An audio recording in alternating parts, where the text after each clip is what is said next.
Dear honorable viewers, honorable teachers, honorable mentors, সবাইকে আজকের এই টিউটোরিয়াল থেকে সুস্বাগত।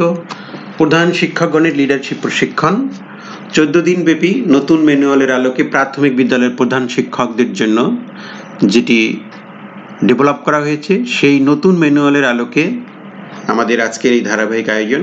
আমরা জানি বিদ্যালয়ের একটি কাঙ্ক্ষিত বিদ্যালয় বিনির্মাণে প্রধান শিক্ষকের যে ভূমিকা, সেই ভূমিকাকে প্রাধান্য দিয়েই মূলত এই ম্যানুয়ালটি রিভাইজ করে নতুন আঙ্গিকে ঢেলে সাজানো হয়েছে এবং নতুন নতুন অনেকগুলো বিষয় এখানে সংযোজন করা হয়েছে। আমরা মূলত আজকে দিবস 3 অধিবেশন 2 বিদ্যালয়ের উন্নয়নের লক্ষ্য নির্ধারণ ও টিম বিল্ডিং এই বিষয়টি নিয়ে আলোচনা করব। আশা করছি পুরো টিউটোরিয়াল জুড়ে আপনারা আমাদের সাথেই থেকে আমাদের এই আলোচনায় নিজে সমৃদ্ধ হবেন। টিম বিল্ডিং এর আমরা এখানে যেটা ছবি দেখতে পাচ্ছি, এখান থেকেই মূলত টিম বিল্ডিং এর যে ধারণাটি চলে আসছে আমাদের এখানে, যে আমরা যদি কোনো লক্ষ্যে পৌঁছতে চাই বা লক্ষ্য অর্জন করতে চাই তাহলে আমাদের সকলের মধ্যে একটি ঐক্য থাকা দরকার। সেটি মূলত টিম বিল্ডিং।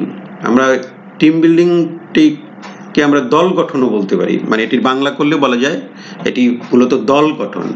এখন দলের যে সদস্য থাকবে তাদের একটি নির্দিষ্ট লক্ষ্য থাকবে, সেটি আমাদের এই যে বিদ্যালয়ের উন্নয়নের লক্ষ্য নির্ধারণ করব এবং আমরা টিম বিল্ডিং এর মাধ্যমে সেই লক্ষ্যটা অর্জন করব। কি হতে পারে তাহলে আজকের এই অধিবেশনের শিক্ষণফল?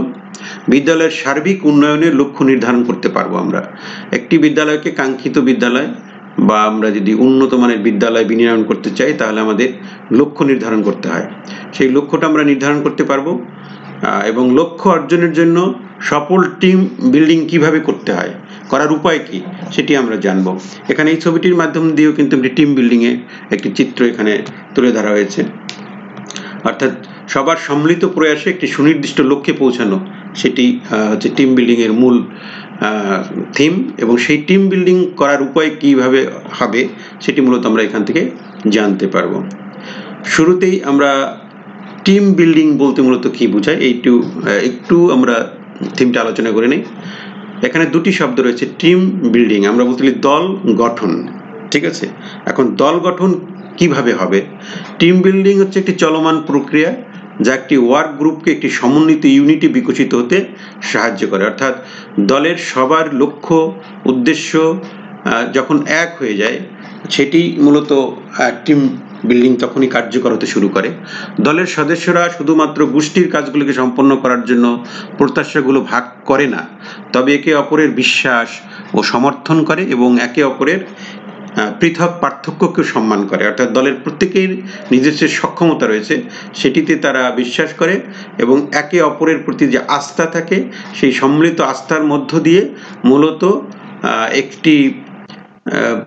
কোনো একটি কাজকে সামনের দিকে এগিয়ে যাওয়ার, লক্ষ্যের দিকে নিয়ে যাওয়া, সেটির জন্য মূলত এই টিম বিল্ডিং কথাটা রয়েছে। টিম বিল্ডিং হচ্ছে এরকম একটি বিষয়। আমরা আরো যদি একটু জানি, টিম বিল্ডিং করতে গিয়ে আমাদের কয়েকটা শব্দ আমরা এখানে দেখব। SMART,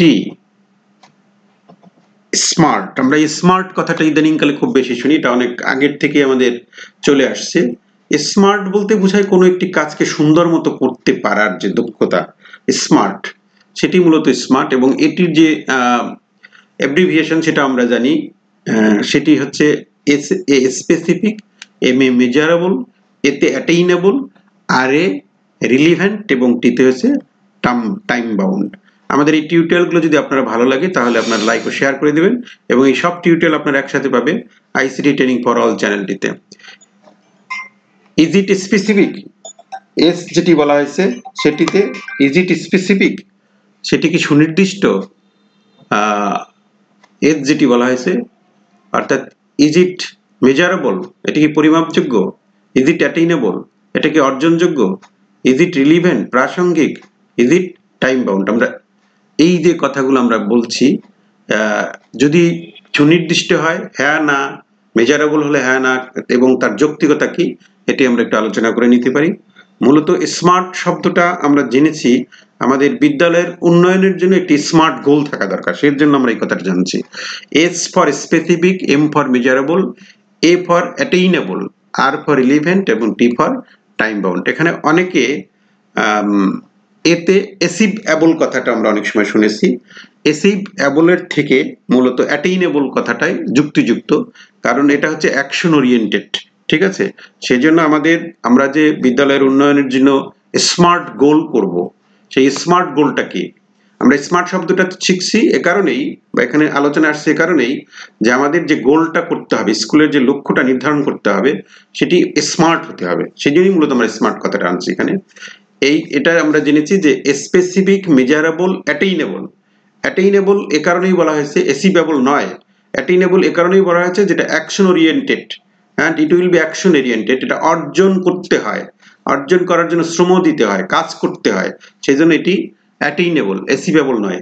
এবং একই সাথে রিলিভেন্ট, অর্থাৎ রিয়েলিস্টিক থাকতে হবে। রিয়েলিস্টিক বলতে এখানে বাস্তবতার নিরিখে জিনিসটা হবে, and it also time bound. এটা হবে আমাদের একটি সুনির্দিষ্ট সময়ের মধ্যে আমাদের এটি কাজ করতে হবে। আমরা আরো ডিটেল জানবো। তাহলে স্মার্ট গোল থাকতে হবে আমাদের বিদ্যালয়ের উন্নয়ন করতে গেলে, আমাদের একটি টার্গেট বা গোল থাকতে হবে, সেই গোলটা যেন অবশ্যই স্মার্ট গোল হয়। আমরা যদি আরো একটু ব্যাখ্যা করি যে স্মার্ট গোল নির্ধারণ আমরা কিভাবে করব, বা স্মার্ট গোলের বৈশিষ্ট্য কি হতে পারে। এস ফর স্পেসিফিক, আমার সুনির্দিষ্ট, আমার লক্ষ্যটা হবে কি সুনির্দিষ্ট এবং সুস্পষ্ট, যেমন ভালো বিদ্যালয়ে রূপান্তর এবং শতভাগ পাশের হার অর্জন। আমার এখানে শতভাগ পাশের হার অর্জন, এটি দ্বিতীয়টি বেশি সুনির্দিষ্ট এবং সুস্পষ্ট। ভালো বিদ্যালয়ে রূপান্তর এবং শতভাগ পাশের হার অর্জন, দ্বিতীয়টি বেশি সুনির্দিষ্ট। এই যে এখানে যেটি ভালো বিদ্যালয়ে রূপান্তর একটা কথা বলা হয়েছে, এখন ভালো বিদ্যালয়ে রূপান্তর করতে গিয়ে আমি কি কি করব, তার মধ্যে একটা হতে পারে শতভাগ পাশের হার অর্জন, এটি সুনির্দিষ্ট করেছি আমরা। দ্বিতীয়টি বেশি সুনির্দিষ্ট এবং সুস্পষ্ট হবে। যেসব প্রশ্নের উত্তর এখানে আমাদের এই যে স্মার্ট গোলটা স্পেসিফিক হয়েছে, এখানে কিভাবে বুঝবো আমরা, কি সম্পন্ন করা হবে, লক্ষ্যে পৌঁছতে কি কি করতে হবে, এটির মধ্যে আমরা এগুলা বুঝতে পারি যে আমাদের এটি স্মার্ট স্পেসিফিক হয়েছে। এরপরে যেটি হয়েছে সেটি হচ্ছে মেজারেবল, অর্থাৎ আমাদের যে লক্ষ্যটা আমরা নির্ধারণ করব, গোলটা নির্ধারণ করব, সেই লক্ষ্য পরিমাপের মানদণ্ড থাকতে হবে, অর্থাৎ আমরা লক্ষ্যের কতটুকু কাছাকাছি আসতে পেরেছি বা পারি নাই, এরকম একটা বিষয়। শতভাগ পাশের হার অর্জন একটি পরিমাপযোগ্য লক্ষ্য, অর্থাৎ এটি যেমন 50 জন ছিল, 50 জনের মধ্যে 50 জনই পাস করেছে, তাহলে শতভাগ আমার টার্গেট ফুলফিল হয়েছে, এটি একটি পরিমাপযোগ্য। এজন্যই বলছে পরিমাপযোগ্য, মেজারেবল হতে হবে, নির্ধারিত সূচকে তা পরিমাপ করা যায়, তার জন্য কিছু সূচক রয়েছে। যেসব প্রশ্নের উত্তর থাকতে হবে, কোন তথ্যের ভিত্তিতে বোঝা যাবে লক্ষ্য অর্জিত হয়েছে। এর পরের যেটি বলছে সেটি হচ্ছে অ্যাটেইনেবল, অর্থাৎ অর্জন উপযোগী। এমন লক্ষ্য নির্ধারণ করা যাবে না যা অর্জন উপযোগী নয়। যেসব প্রশ্ন উত্তর এখান থেকে আসতে পারে, লক্ষ্যটিকে অর্জন করা সম্ভব। আমরা যে লক্ষ্যটা নির্ধারণ করেছি, যেমন শতভাগ পাশের হার, এটা অবশ্যই অর্জন করা যায়, কিন্তু একটি ভালো বিদ্যালয় নির্মাণ, এইটি করতে গিয়ে এইটা লক্ষ্যটা সুনির্দিষ্ট হয় না, কারণ এই ভালো বিদ্যালয় নির্মাণ বলতে আমরা কি বুঝাইছি, তাই না? তাহলে লক্ষ্যটি কি অর্জন করা সম্ভব, এরকম একটি বিষয়। কাজটি সম্পন্ন করার প্রয়োজনীয় দক্ষতা, রিসোর্স বা সম্পদ আমার আছে কিনা, আমি যদি এটি অ্যাটেইন করতে চাই, এটি যদি আমি অর্জন করাতে চাই, তাহলে সেই দক্ষতা, সেই রিসোর্স, সম্পদ আমার আছে কিনা, নির্ধারিত সময়ের মধ্যে সম্পন্ন করা সম্ভব কিনা, এটি চিন্তা করতে হবে। একই সাথে সাথে আমাদের রিলিভেন্ট অর্থাৎ প্রাসঙ্গিক বা সঙ্গতিপূর্ণ লক্ষ্য নির্ধারণ করতে হবে, অর্থাৎ যেটি আমার বিদ্যালয়ের সাথে যায়, আমাদের বিদ্যালয় কেন্দ্রিক হতে পারে। যেমন বিদ্যালয়ের জন্য একটি ব্যান্ড দল গঠন করা লক্ষ্য সঙ্গতিপূর্ণ নয়, বিদ্যালয়ে তো ব্যান্ড দল থাকবে না, তাই না? তাহলে বিদ্যালয়ের জন্য যদি আমি একটি ব্যান্ড দল করতে চাই, সেটি তো আমার প্রাসঙ্গিক হলো না, রিলিভেন্ট হলো না, আমার বিদ্যালয়ের সাথে এটি যায় না। যেসব প্রশ্নের উত্তর থাকতে হবে সেটি হচ্ছে কাজটি কেন গুরুত্বপূর্ণ, প্রতিষ্ঠানের সার্বিক লক্ষ্যের সাথে সঙ্গতিপূর্ণ কিনা, এইটার মধ্য দিয়ে আমরা বুঝতে পারি। টাইম বাউন্ড বলতে সময়বদ্ধ কিনা, অর্থাৎ কাজটি সম্পন্ন করার সুনির্দিষ্ট সীমাবদ্ধ থাকতে হবে, কোন কোন সময়ে কতটুকু কাজ করা হবে, কোন সময়ের মধ্যে কাজটি সম্পন্ন করা হবে, তা নির্ধারণ করতে হবে। এখানে কাজ সম্পন্নকরণের সময়সীমা বা ডেডলাইন একটা নির্ধারণ করা হয়েছে কিনা সেটি, যেমন আমরা জানুয়ারি এর মধ্যে এটি করতে চাই, এরকম একটি বিষয়। কোন কাজ কোন সময়ে কতটুকু কাজ সম্পন্ন করব, তার একটি সুনির্দিষ্ট প্ল্যান থাকবে। ঠিক আছে, এই যে 5টি পয়েন্ট আমরা বললাম, এটি যদি আমাদের হয় তখন আমাদের স্মার্ট গোল হবে। এরপর এখানে একটি ভিডিও দেখানোর কথা বলা হয়েছে, এখানে লিঙ্কটাও দিয়ে দেওয়া হয়েছে।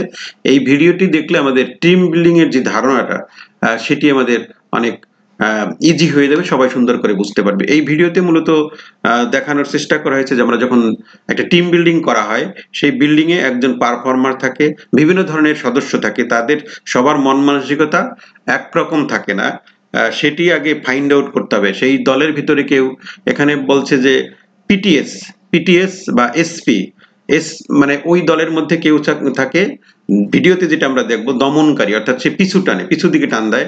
আরেকজন আছে পিটিএস, তার পটেনশিয়ালিটি আছে, সে কাজ করতে আগ্রহী বা সে কাজ পছন্দ করে। হ্যাঁ, পিটিএসটা সাধারণত দুই ধরনের হয়, মানে এটা হেল্পিং করে আবার ডিস্ট্রয়িংও করে, তারা দ্বন্দ্ব তৈরি করে আবার সহযোগিতার মনোভাবও তাদের থাকে। এরপরে কেউ কেউ থাকে হাইলি ইফেক্টেড ডুয়ার, অর্থাৎ অনেক ভালো কাজ করে। হ্যাঁ, তারা জানে যে what to do and where to go, এইগুলো তারা জানে। তারা একসাথে কাজ করতে চায়, নিজেদেরকে ইমপ্রুভ করতে চায়, তারা ফিউচারে একটা ভালো পারফর্মার হতে চায়। আবার দলের কেউ কেউ থাকে লেস ইফেক্টিভ ডুয়ার, অর্থাৎ কাজ কম করে। এইরকম বিভিন্ন ধরনের মেম্বার্স আমাদের এই টিম বিল্ডিং এর মধ্যে থাকে।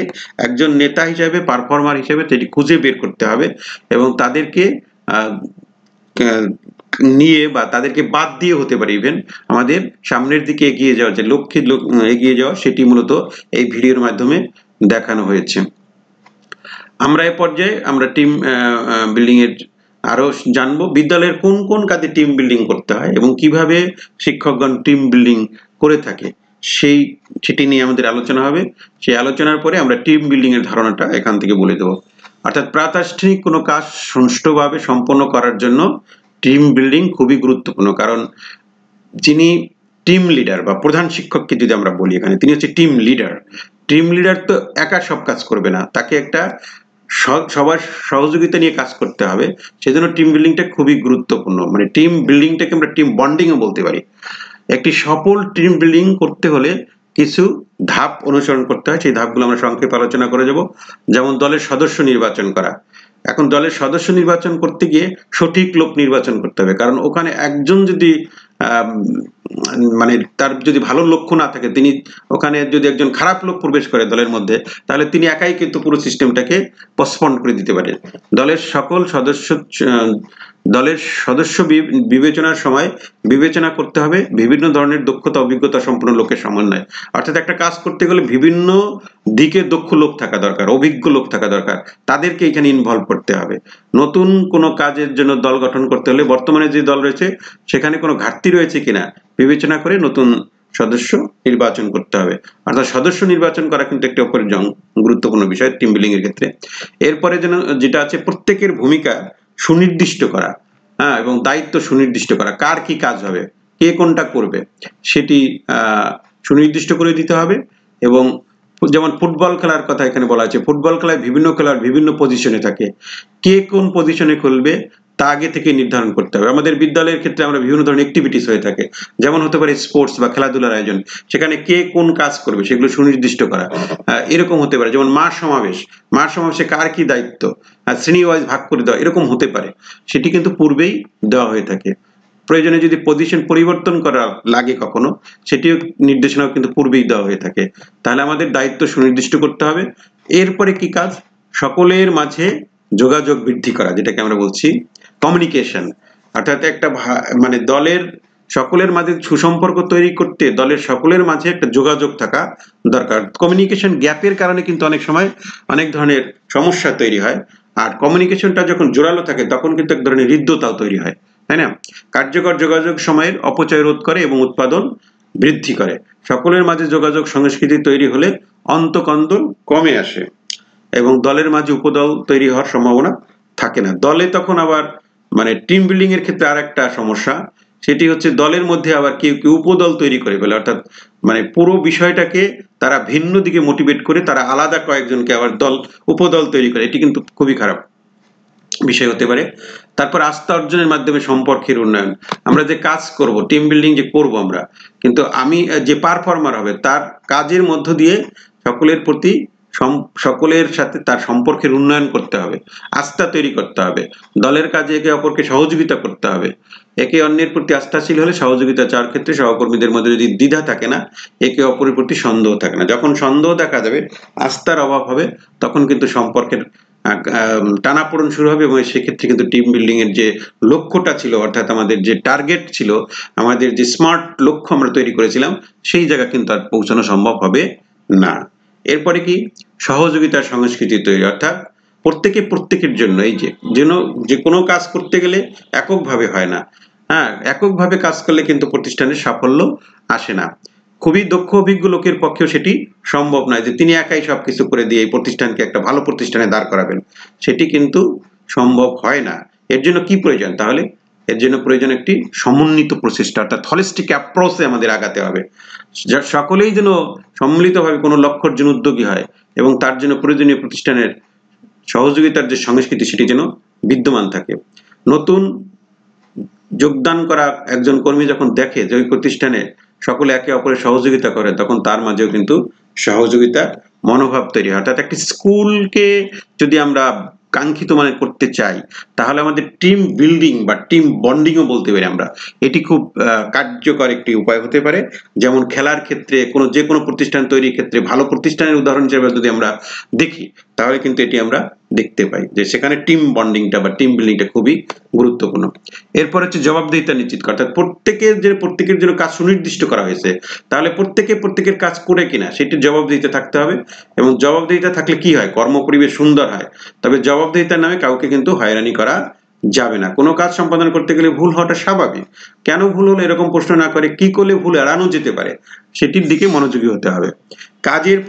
কাজের অগ্রগতি মূল্যায়ন করা, অর্থাৎ এটি একটি ধারাবাহিক প্রক্রিয়া, একটা টাইম বাউন্ড সিস্টেম। এখানে প্রতি 6 মাস, 3 মাস, 9 মাস পরে আমাদের একটি অগ্রগতি কতটুকু হয়েছে, আমাদের কাঙ্ক্ষিত লক্ষ্যে যদি আমরা, যেটি আমাদের গোল, সেখানে যদি আমরা যেতে চাই, তাহলে আমাদের কাজের গতি আরো বাড়াতে হবে বা কি করতে হবে। মূল্যায়ন শুধুমাত্র নেতা একা করবে না, সকলেই তাদের মতামত দিতে পারবে। এখানে মূল্যায়নের মাধ্যমে বোঝা যায় কাজটি সঠিক পথে এগোচ্ছে কিনা, সেই সাথে কর্মীদের কোন কোন জায়গায় গ্যাপ আছে, সহযোগিতার দরকার, তাও বোঝা যায়। আরেকটি আছে সফলতার উদযাপন করা এবং অনুচিন্তন করা, অর্থাৎ লক্ষ্য অর্জিত হলে দলের সবাই মিলে সেই সাফল্য উদযাপন করে। এই স্কুলটাকে যে ভালো স্কুল তৈরি করেছি আমরা, এটি প্রধান শিক্ষক নিজে করে নাই, এটি এই স্কুলের সকল শিক্ষক, অভিভাবক, এসএমজি, শিক্ষার্থী, এলিট পার্সন, সকলের যৌথ উদ্যোগেই কিন্তু এই স্কুলটি ভালো হয়েছে। তার সেই সাফল্য যেটা হয়েছে, সেই সাফল্যের ভাগিদার সবাইকে করা, সবাইকে কাজের স্বীকৃতি দেওয়া, তাদের অবদানকে স্বীকৃতি দেওয়া। এটি করলে কি হবে, তখন সবাই স্কুলটাকে তাদের নিজেদের স্কুল ভাববে, স্কুলের সকলের সাথে তাদের একটা হৃদ্যতা বাড়বে, কাজের পরিবেশ তৈরি হবে, পরবর্তী যে কোনো কাজে সবাই ঝাঁপিয়ে পড়বে, উৎসাহ পাবে। এই যে বিষয়গুলো, এগুলো থাকতে হবে।